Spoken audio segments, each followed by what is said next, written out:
Satyabama Institute of Science and Technology, Chennai and Sriperumbudur.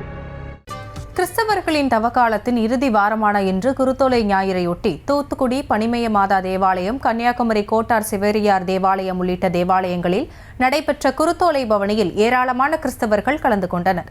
இதுகுறித்த விவரங்களோடு இணைகிறார் எமது செய்தியாளர் சதாம் விவரங்களை வழங்கலாம்.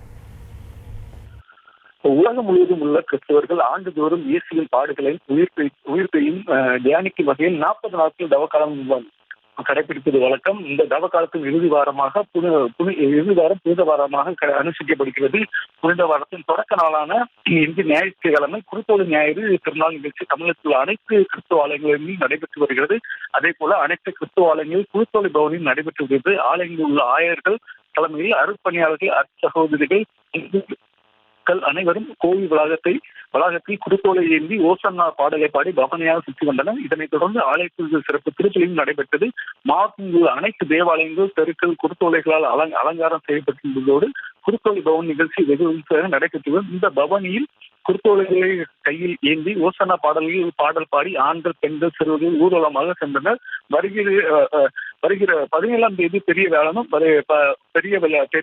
18ஆம் தேதி புனிதரையும் அனுஷ்டிக்கப்படுகிறது. புனித வியாழனை முன்னிட்டு இயேசு கிறிஸ்து தமது சீடர்களின் பாதங்களை கழுவிய நிகழ்வு சித்தரிக்கும் வகையில் பாதம் கழுவும் நிகழ்ச்சி தமிழகத்தில் உள்ள அனைத்து கிறிஸ்துவ ஆலயங்களும் நடைபெறும். இதனைத் தொடர்ந்து 20ஆம் தேதி ஈஸ்டர் பண்டிகையும் கொண்டாடப்படுகிறது.